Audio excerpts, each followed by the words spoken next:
wolf in sheep's clothing. A certain wolf could not get enough to eat because of the watchfulness of the shepherds.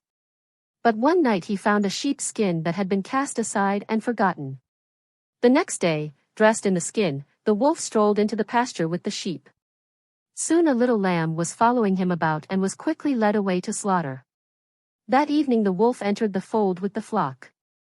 But it happened that the shepherd took a fancy for mutton broth that very evening, and, picking up a knife, went to the fold. There the first he laid hands on and killed was the wolf. Moral of the story: the evildoer often comes to harm through his own deceit. Thanks a lot for tuning in. Don't forget to subscribe, hit that like button, drop a comment, and share with your buddies. Catch you in the next video.